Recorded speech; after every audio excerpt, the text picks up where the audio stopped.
Welcome to the Business of Apps podcast. We invite app industry professionals to cover various topics.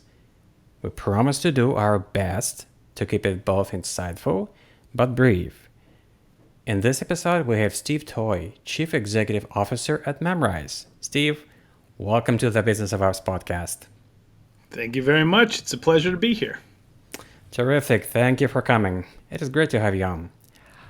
Okay, I'm going to start with setting up the stage for our today's conversation.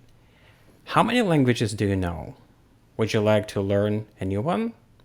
Science unequivocally says that it's good for your brain to learn new languages. You will thank us when you will be in your 70s or 80s. The thing is that on top of immediate benefits, it will help to keep your brain healthy down the road. Now, today, AI is on the path to impact our lives on so many levels. Learning new languages is one of them. And today, Steve will tell us about how AI allowed his company to transform their Memrise app dramatically. But first, Steve, let's begin with talking about you. What is your background? Well, my background is a combination of having always been in the tech space in one way or the other, as well as a personal passion for helping people learn. So I have been working in the adult literacy realm, helping people who got to adulthood without the ability to learn how to read for whatever reason, helping them become literate so that they can accomplish their objectives and be self-sufficient. I've also been in lots of tech companies deploying all the new technologies as they roll off the assembly line. And those two things have combined quite nicely to my position here at Memrise, where we're using technology to help people learn a language. This is great. I've been using my Kindle app for years and years. It's full of books. I'm an avid book reader. So it's great to talk to somebody who actually used to help people to learn to read, which, to be honest, I didn't know there is a profession like this to helping somebody to learn to read. But this is great. What is Memrise today? Tell me about the app. Well, so Memrise at the very highest level is a language learning app. And pretty much everybody in the world is familiar with language learning apps in the category. They've heard of companies like Duolingo, Busuu, Babbel, Monly, Drops, Rosetta Stone, Memrise. And all of these apps have historically been fantastic at helping people learn the meanings of words. Hola means hello, hello means bonjour, bonjour means privyet, and so on. But that is just a part of the learning process. And anybody who has used these apps and then gone to the country to try and use the words, well, it's a very different experience. And we all kind of know deep in our bones that the best way to learn a language is just to go in country and survive. And so Memrise is distinct in this field of apps in that we have taken that philosophy, that belief that that's the best way to learn a language, and paired it with all of the incredible technologies that are coming out today so that we can deliver an experience that is more like going in country and surviving and less like doing flashcards out of an Anki deck. That's a great concept. From my personal experience, because I'm not a native speaker, English wasn't my first language, I know exactly what you're talking about. Daily practice in an environment, being submerged to the environment of people who speak that language from the day they were born, more or less. It's the best way to learn the language. You can try as much as you can with cards. Good luck. But there's nothing else on the same level of efficiency as actually communicating with people on a daily basis, cracking jokes, asking for small things, trying to ponder more, bigger topics. Awesome. Now, Steve, tell us about AI-driven features that have significantly enhanced user engagement on Memrise. Sure. Well, what I can do is sort of build on the point that you just made, which is when you learn in a second language, right? There's just no comparison to just being immersed in it, talking to people, cracking jokes, engaging with the language. And one of the best ways to break that process down is to break it into its pieces, which include knowing the meanings of a word, but then you have to hear those words with accents, at speed, truncated like locals do, surrounded by words that you're not familiar with so that you can decode the word. Because you must decode it before then you can remember what it means. And then last but not least, you have to use those words. You have to be able to grab the right word at the right time and pronounce it with enough clarity so that whoever you're talking to understands it. And we boil this down to three words. Learn, that's the flashcards. Immerse, that's the hearing the words that you've learned on the flashcards. And communicate, that's using the words that you've heard in Immerse and used in Learn on the flashcards. So that's what we do. And the reason that people haven't done it heretofore is because technology just wasn't there to allow us to do those things.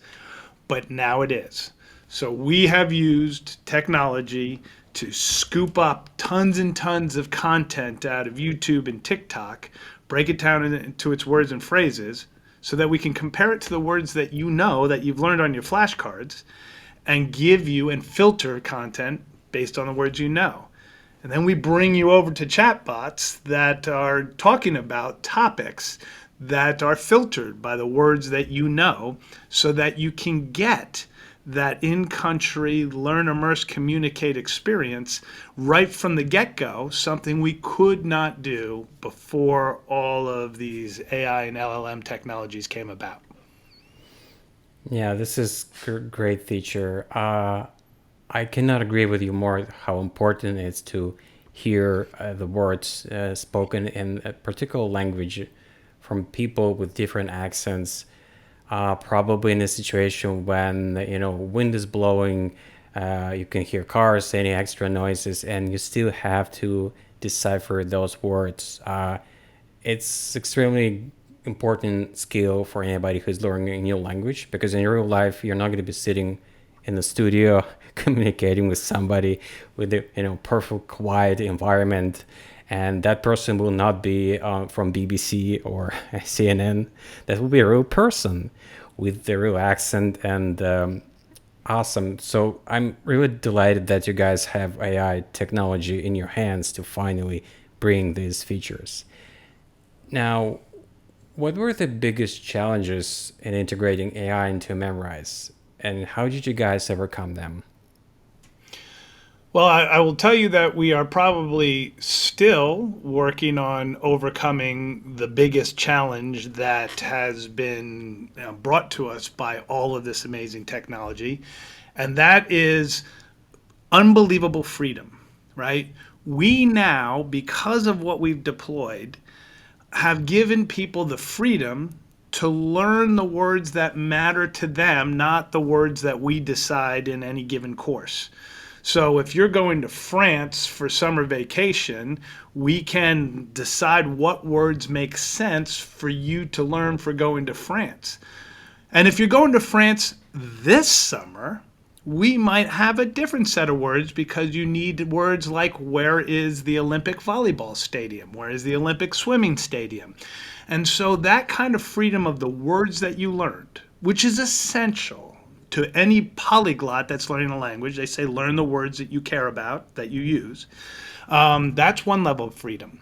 And then when we can scoop up tons and tons of content from YouTube and TikTok and automatically filter it, that's another level of choice, right? Do I want to watch music videos? Do I want to watch sports videos? Do I want to watch cooking videos? So, what do I want to watch in order to decode and hear these words? And then, of course, we have the freedom of choice of what do you want to talk about when you want to use those words. And then we have ancillary things like, do you want to do grammar quizzes? Do you want to do pronunciation practice? Do you want to learn synonyms and antonyms? All of this choice for every person's unique set of words that they can learn is a level of choice that is hard to wrangle into an understandable user experience. And that is the biggest challenge that we are facing. And we've made great progress in making our experience make more sense, making this freedom of choice make more sense. But we still have work to do. I see. Yeah, this is tough. In many cases, you're grappling with problems when you don't have enough resources, don't have enough tools. But sometimes you have to wrangle something that is, at this point, you cannot comprehend how exactly you're going to use this tech. You have to learn to adapt this new technology in your application into your user experience. How does Memrise use AI to personalize learning? And what impact has it had on user retention? So there's a couple of angles, our axes, if you will, where we do personalization. The first axis I alluded to earlier, which is heretofore in school or in any course that you might take or in any of the other apps, you learn words in a certain order in a certain way, right? And you're just marching everybody through the first 100, 200, 500, 1,000 words in the same order because you're marching everybody in lockstep to be able to interact with certain content and certain tests. But we don't have to do that. We have fully atomized dictionaries because no matter what words you know, we can start to run you into other experiences. And so that's the first level of personalization is let you decide why you want to learn a language, and we can change the words that we teach you to get started. Travel versus talking to your family versus talking to people in your company, and so on. The second area where we can personalize is everybody has different things that interest them.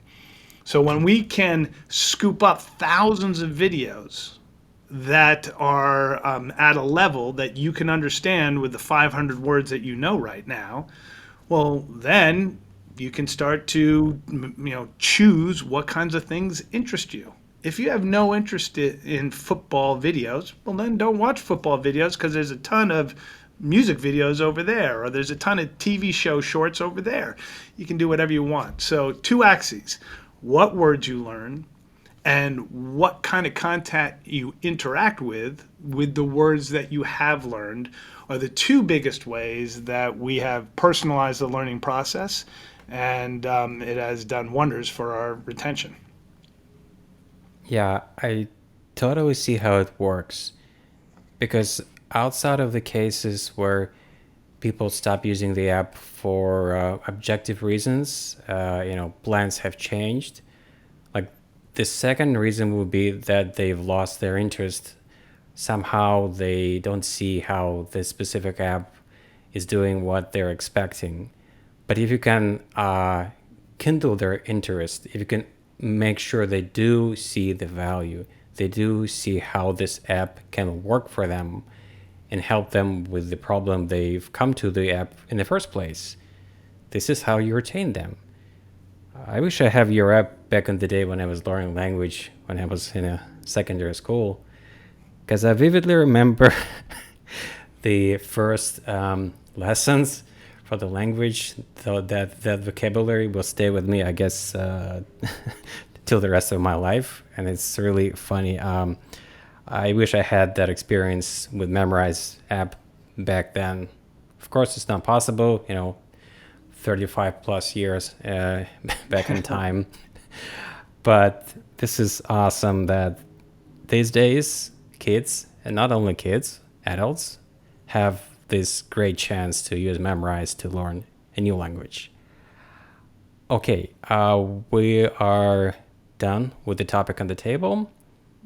And because you are first time on the show, there is a second quick part where I have a few questions I ask every new guest so we can know you a little bit better. Sure. Okay, what smartphone do you have now? Have you been switching between these two giants, iOS and Android, or stay one side all the time? I have had an iOS and an Android device since these devices have come out. I've always been in the technology space, always developing on both sides. So I'm agnostic and I use both devices all the time. Awesome. Taking the best from both worlds. Okay, back in time, back in the day when both iOS and Android did not exist, what was your first mobile phone? I think my first mobile phone was a Motorola flip phone. And then I was always big into the precursors to iPhones and so on, smartphones. So I've had Palm Pilots. I had a BlackBerry at one point in time, which is kind of dating myself, I know. But yeah, the first one I think was a Motorola flip phone. Got you. Okay, back to present. So imagine you've left your home and your phone is still sitting inside. You're out. What is the most missing feature for you will be? Oh, good question. Well, I think for me and for most people, it's got to be just general communication in all the communication channels. But I feel like that's cheating on this question. So I will say that I have, in the spirit of good productivity management, I've tried to outsource as much of my cached memory of things that I must do to a good system, right? Like David Allen's Getting Things Done, and you just got to get it off your mind and store it somewhere. So I've got half of the information that needs to be cached in my brain in my device, and without that, I might be in a little bit of trouble. So productivity tools that tell me what I need to do is the thing I'll miss the most. Got you. So your smartphone is a thumbnail drive for For my for your brain. brain, Exactly. flash drive. That's a great concept. Okay, what new technologies are you most excited about for your smartphone? When you're looking at your phone and go, wouldn't it be great if it can do this or that? Hardware or software feature, not necessary to be able to do something more, but just something that will make this device a better tool for you. Well, I don't think that it is here yet, but I would love for there to be some sort of unifying assistant. And I don't, Siri's not there yet, and none of the devices are there to tell me all the things that are flowing into the phone, which ones I need to care about most. I've got email, I've got Slack, I've got WhatsApp, I've got Signal, I've got things I need to be doing, I've got searches in Perplexity and so on. How do we sort that all out is probably what I'm hoping to see in the future. But right now, I got to tell you, I love Perplexity on my device. Being able to ask Perplexity a good question, have it search recent content, and bring back a sane, well structured answer, man, that has just been fantastic. Yeah, I see. I totally see what you mean. And I hope that iOS 18 on iPhones, unfortunately, have to have at least iPhone 15 Pro will be doing just that, making more sense of all the content people have on their devices these days. But at this point, I'm only judging by the presentation I've seen from the WWDC. The iOS 18 hasn't been in the wild, so to speak, from millions of Right. people. That moment will come this fall, this September. We'll see. Fingers crossed. Okay, before I let you go, very, very final question. How can people get in touch with you and get more information about what you do? Well, the probably the easiest way to get in touch with Memrise and everything that we do is memrise.com, which is MEMRISE.com. And as for me, I'm at stevenctoy.com, and that's Steven with a V. And from there, you can get whatever social connections that I have. But StephenCToy.com is where it all starts for me, and Memrise.com is where it all starts for Memrise. Perfect. Steve, thank you so much for your time and coming on our show. Thank you. Bye bye. It was a pleasure. Thank you very much. And that was Steve Toy, Chief Executive Officer at Memrise. To listen to more episodes, subscribe to our podcasts on iTunes, Spotify, Stitcher, YouTube podcasts. Just search for Business of Apps and you will find us easily. We release episodes on Mondays, so subscribe and you will be getting episodes of this show on your smartphone, your tablet, or computer as soon as we release them. And please don't forget to leave us a review or comment on iTunes. It is highly appreciated.